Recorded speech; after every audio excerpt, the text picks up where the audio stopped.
Dan ini rekan sejawat Ibu Nia juga. Oke, terima kasih sudah menyempatkan waktunya dalam kegiatan pendampingan individu yang ke-6. Saya ingin tanya dulu bagaimana kabar Ibu Kurnia? Alhamdulillah Pak, sehat. Bapak gimana? Saya juga sehat. Bagaimana dengan Ibu Nia? Alhamdulillah baik Pak. Oke, terima kasih kembali saya ucapkan ya. Izinkan saya menjelaskan dulu mengenai fokus pendampingan hari ini. Yang pertama, kita akan mendiskusikan mengenai hasil refleksi feedback 360 derajat yang telah diberikan kepada kepala sekolah, rekan sejawat sebanyak 5 ya, murid juga 5, nanti ada evaluasi diri dari CGP. Setelah itu saya juga akan berdiskusi berkaitan dengan perubahan-perubahan yang ada di sekolah, ya, utamanya di SMP 2 Sekalamatan ini. Lalu kita akan berbicara atau berdiskusi mengenai penilaian pemetaan aset. Kebetulan ada rekan sejawatnya Ibu Nia. Lalu kita akan diskusikan berkaitan dengan loka 7, berkaitan dengan panen hasil belajarnya Bu. Lalu nanti kita akan evaluasi dari hasil pendampingan hari ini. Baik, kita mulai yang pertama. Apa saja proses yang sudah berjalan selama 1 bulan terakhir ini? Proses yang berjalan selama 1 bulan terakhir ini tentu saja alhamdulillah ya Pak, saya sudah menyelesaikan seluruh rangkaian tugas-tugas pada LMS, yaitu terakhir kemarin yaitu modul 3.3 tentang pengelolaan program yang berdampak pada murid. Kemudian aksi nyata juga pengelolaan berbasis aset sekolah. Kemarin terakhir kita baru saja loka yang ke-5. Ya. Oke, terima kasih. Saya mengapresiasi segala kemajuan yang telah Ibu lakukan ya, mengenai praktik-praktik baiknya dan lain sebagainya. Izin Ibu Nia, saya bertanya dulu kepada Ibu Kurnia selaku CGP-nya. Kita akan merefleksi hasil survei feedback 360 derajat nih. Berdasarkan hasil feedback 360 derajat itu, apa yang kurang baik atau perlu ditingkatkan nih menurut responden terhadap kompetensi Ibu? Tolong dijelaskan masing-masing ya Bu ya. Dari kepala sekolah bagaimana, dari rekan sejawat bagaimana, dan dari murid bagaimana. Baik Pak, di sini kan guru penggerak itu ada 4 kompetensi. Yang pertama itu pengembangan diri dan orang lain, kemudian kepemimpinan pembelajaran, kepemimpinan manajemen sekolah, dan kepemimpinan pengembangan sekolah. Secara keseluruhan berdasarkan feedback 360 derajat itu hasilnya sudah cukup baik, sehingga dapat disimpulkan dari kepala sekolah sebenarnya rekan guru kemudian dari murid juga mungkin yang harus ditingkatkan itu hampir sama, yaitu pengembangan manajerial ya, dan kepemimpinan pengembangan sekolah, karena itu berkaitan dengan kepala sekolah. Mungkin saya harus banyak lagi menggali informasi kepada ibu kepala sekolah mengenai pengembangan kompetensi tentang manajerial sekolah. Secara keseluruhan antara rekan sejawat kemudian kepala sekolah mungkin itu yang harus lebih diperbaiki lagi. Oke, apa nih rencana Ibu ke depannya untuk dilakukan mengenai kompetensi guru penggerak yang harus Ibu miliki? Terkait kompetensi guru penggerak, karena kita sudah ada di bagian akhir, mungkin saya harus konsisten ya Pak, dan komitmen terhadap praktik-praktik baik yang saya pelajari di PGP ini. Jangan sampai setelah berakhirnya program PGP ini, praktik-praktik baik yang selama ini saya jalankan juga berhenti di situ. Mungkin itu saya harus konsisten dan komitmen lagi untuk terus memperbaiki apa yang sudah saya pelajari di pendidikan guru penggerak. Di sini juga saya harus melakukan refleksi terkait apa yang sudah saya laksanakan. Intinya harus komitmen lah Pak dengan apa yang sudah berjalan baik. Oke, siapa saja yang akan Ibu libatkan dalam meningkatkan kompetensi guru penggerak yang Ibu miliki ini? Yang saya libatkan dalam meningkatkan kompetensi guru penggerak yaitu tentu saja seluruh warga sekolah, yang mulai dari kepala sekolah, kemudian rekan guru, dan tentunya aktor utamanya adalah murid, karena tujuan kita adalah dari semua aktivitas rangkaian itu kan tujuan akhirnya kesuksesannya itu dilihat dari perubahan pada murid. Kemudian kemudian dengan rekan sejawat juga tentunya tanpa koordinasi berkolaborasi dengan rekan sejawat sangat sulit melaksanakan praktik-praktik baik yang untuk meningkatkan murid tersebut. Oke, luar biasa nih. Saya garis bawahi ini berkaitan dengan perubahan. Nah, tentu saja kepada perubahan yang terbaik ya. Nah, kita diskusikan dengan tema perubahan dalam pembelajaran nih. Setelah Ibu menjalani 6 bulan nih pendidikan guru penggerak, perubahan apa yang Ibu rasakan berkaitan dengan kompetensi Ibu sebagai guru-guru? Yang saya rasakan ada perubahan cara pandang terkait kompetensi pedagogi. Yang sebelumnya sebelum saya mengikuti program guru penggerak ini kan saya tidak tahu tentang filosofi KHD, kemudian pembelajaran berdiferensiasi juga hanya tahu sekilas-sekilas gitu ya Pak. Apalagi yang baru itu adalah pembelajaran sosial emosional, bagaimana kita mengelola emosi murid di dalam kelas. Nah, saya rasa PGP ini ya, modul-modul pada PGP ini memang harus dimiliki atau harus dipelajari oleh guru. Sebagai guru itu memang harus dipelajari karena ini sangat berpihak gitu kepada murid. Oke, nah berkaitan berbicara tentang murid nih, berdasarkan yang Ibu alami, perubahan apa yang terjadi pada diri murid Ibu nih setelah menjalani 6 bulan? Ya, yang terjadi pada murid yang saya rasakan gitu ya Pak, mungkin di bidang motivasi belajarnya sedikit meningkat, kemudian kebutuhan belajar murid juga terakomodir. Saya sebagai guru bisa memfasilitasi anak untuk kebutuhan belajarnya, kemudian anak juga menjadi lebih mandiri. Kemudian presentasi, biasanya anak sulit sekali untuk presentasi di depan, karena sekarang saya lebih sering presentasi ke depan, mungkin anak-anak juga sedikit demi sedikit terpacu untuk menjadi bermandiri, berpikir kritis, kemudian menjadi lebih aktif dalam diskusi. Luar biasa. Apa saja sih yang membuat perjalanan 6 bulan ini cukup memuaskan bagi Ibu? Mungkin adanya perubahan positif pada diri peserta didik itu tadi ya Pak, yaitu meningkatnya motivasi pada diri peserta didik, kemudian adanya pembelajaran berdiferensiasi yang memenuhi kebutuhan murid, kemudian ada pembelajaran yang terintegrasi sosial emosional, dan yang terakhir yaitu mungkin anak itu studi agensi ya Pak, anak diberikan suara, diberi kesempatan untuk mengemukakan suara, pilihan dan kepemilikan terkait program-program yang berdampak positif pada murid. Luar biasa. Saya ingin tahu nih, apa bagian yang membuat perjalanan 6 bulan ini cukup menantang bagi Ibu? Yang cukup menantang selama perjalanan 6 bulan ini mungkin mood ya Pak yang naik turun. Kadang memang dia kadang sedang semangat, kadang lagi kurang baik moodnya. Ketika ruang kolaborasi juga dengan fasilitator kadang aktif, kadang kalau sedang tidak mood hanya tidak memberikan pertanyaan atau pernyataan dari hasil diskusi di ruang kolaborasi. Mungkin itu ya, namanya juga apalagi perempuan ya Pak, moodnya naik turun. Mungkin itu sih yang paling menantang, tapi alhamdulillah sekarang terlewati, udah di bagian akhir, LMS juga sudah selesai. Mungkin memang di situ tantangannya yaitu ada pada diri sendiri sih. Oke, luar biasa. Ya alhamdulillah ya, terselesaikan. Kebetulan rekan sejawat kita ini Ibunya juga akan melaksanakannya. Dan merasakan ya. Tapi Ibunya ini sudah terlibat aktif juga nih dalam proses pemetaan aset. Jadi bakal juga ya.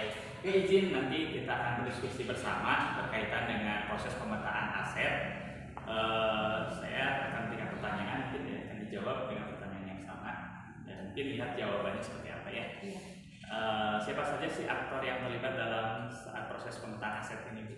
Kemarin saat proses pemetaan aset, aktor yang terlibat tentu saja Ibu Kepala Sekolah, kemudian rekan guru, OSIS, perwakilan murid, kemudian ada perwakilan dari orang tua siswa.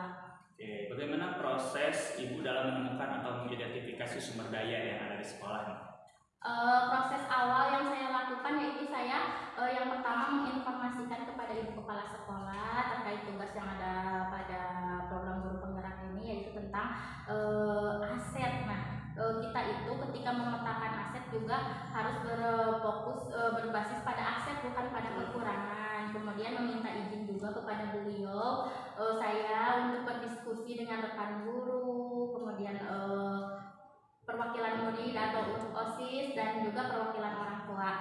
Kemudian saya juga berdiskusi dengan rekan sejawat mengenai aset-aset apa saja yang ada di sekolah ini, mulai dari modal manusia gitu ya Pak, sampai modal yang terakhir, modal politik, modal sosial. Nah itu luar biasa. Nah, bicara dengan rekan sejawat nih, saya juga ingin memberikan pertanyaan Ibu kepada Ibu Nia. Bagaimana sih proses Ibu juga dalam menentukan atau mengidentifikasi sumber daya yang ada di sekolah ini? Jadi awalnya itu bukunya itu mengajak berdiskusi gitu ya terkait pemetaan aset yang ada di sekolah. Kemudian bukunya juga menjelaskan terkait 7 modal aset yang ada di sekolah kita dan menggalinya. Oke, baiknya kembali lagi nih, apa saja kendala atau tantangan yang Ibu hadapi saat melakukan identifikasi sumber daya sekolah? Lalu bagaimana Ibu mengatasi? mungkin kendalanya karena kita namanya diskusi ya Pak, ketika berdiskusi berarti banyak pendapat atau masukan juga. Nah, cara mengatasinya ya saya tampung dulu, kemudian dikembalikan lagi ke forum mengenai aset-aset yang ada di sekolah ini apa saja gitu, sehingga terbentuk sebuah kesimpulan mengenai aset-aset yang ada di sekolah. Oke, kalau Ibu kendala dan tantangannya? Kendalanya ya mungkin sama ya. Iya. Kayaknya tadi karena banyak orang kita berpendapat yang mungkin yang terkadang pendapat seseorang itu berbeda kemudian ya tetap mempertahankan pendapatnya. Cuman bagaimana kita mendapatkan satu suara tadi supaya mufakat mungkin diambil keputusan bersama. Luar biasa. Oke, Ibu bagaimana perasaan Ibu nih ketika berhasil mengidentifikasi sumber daya sekolah? Perasaan saya sangat lega dan bersyukur. Ternyata banyak sekali aset-aset yang dimiliki oleh SMP Negeri 2 Cikalong Wetan ini. Tadinya kita kan selalu membandingkan dengan sekolah yang lebih baik. Ternyata setelah adanya diskusi mengenai aset-aset sekolah ini, banyak sekali aset atau modal-modal yang dimiliki oleh SMP Negeri 2 ini. Bagaimana dengan perasaan Ibu? Kalau saya merasa senang dan menjadi tahu ya ternyata aset sekolah kita itu lumayan banyak ya. Kita cuma tahu asetnya hanya aset yang kelihatan nyata gitu kan. Seperti aset fisik saja yang terlihat gitu Pak. Adalah sumber daya manusianya juga ya. Manusia, kemudian hubungan politiknya juga setelah digali ternyata memang banyak gitu, hubungan sosialnya antara sekolah dengan kayak dengan puskesmas ya, dengan kepolisian. Nah itu juga merupakan asetnya untuk sekolah kita. Ya, saya lihat juga dari sumber daya alamnya juga ada berkaitan dengan lingkungan juga asli. Oke, apa pertimbangan Ibu dalam menentukan sumber daya sekolah? Pertimbangan saya dalam menentukan sumber daya sekolah ya tadi berdasarkan berbasis aset atau kekuatan itu, tidak berbasis kekurangan. Itu mungkin Pak. Kalau Ibu, apa nih pertimbangan yang menjadi atau menentukan sumber daya sekolah? Yang menjadi yang menentukannya ya mungkin itu ya dari aset itu sendiri mungkin ya.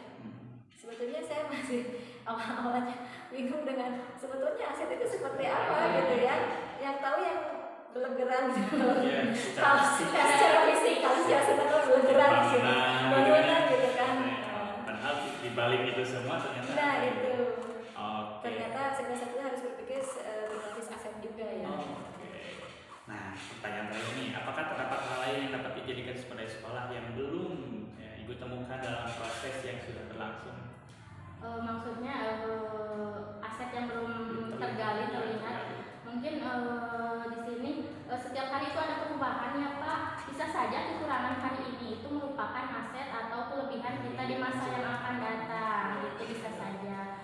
Mungkin ketika kita misalnya ada sebuah program demel gitu ya, capek apa, ternyata itu merupakan aset juga gitu. Mungkin itu. Bagaimana dengan itu?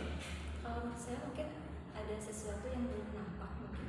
Bisa jadi ada sesuatu yang kita abaikan. Betul. Bisa jadi di kemudian hari itu menjadi aset sebetulnya. Hanya saja pada saat itu kita tidak sadar bahwa itu adalah sebetulnya adalah aset gitu.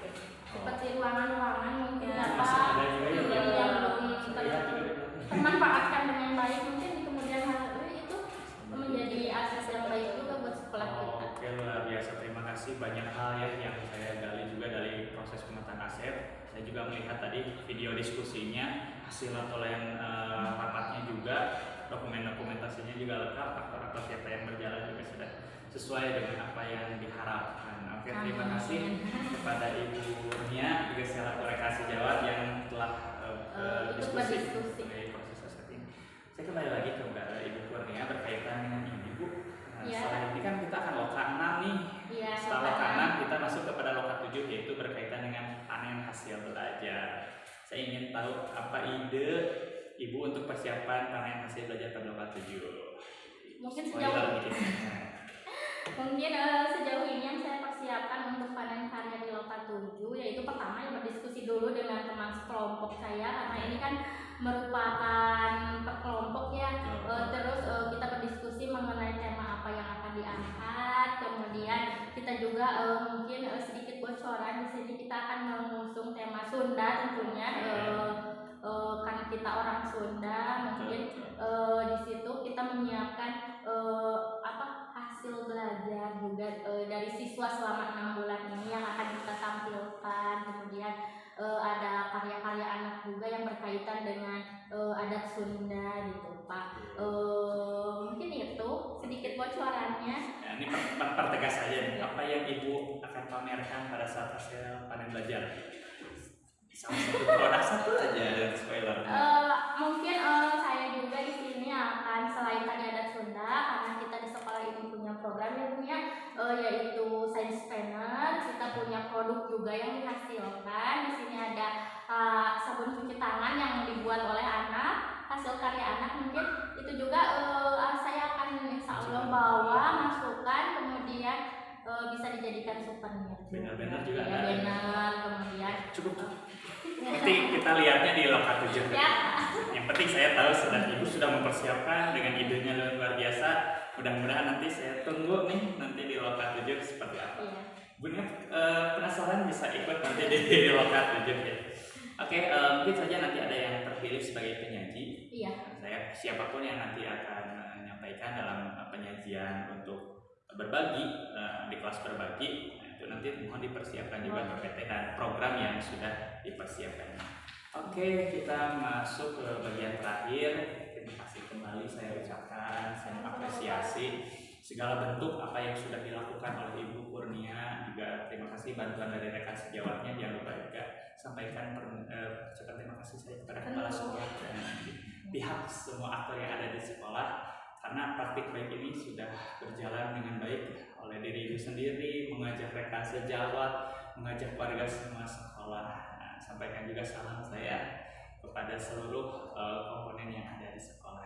Dan saya mengapresiasi luar biasa dan turut bangga terhadap SMPN 21 Cikawetan ini. Oke, saya terus mendorong untuk memetakan sumber daya dalam perubahan juga dan perbaikan pembelajaran. Sejatinya kita akan senantiasa terus berubah ke arah yang lebih baik. Ya, terima kasih. Jika ada hal yang berkaitan dengan pembelajaran yang perlu diketahui oleh fasilitator, itu bisa dicatat di jurnal komunikasi. Terima kasih atas waktunya Ibu Kurnia dan Ibu Nia dalam pendampingan individu yang ke-6. Assalamualaikum warahmatullahi wabarakatuh.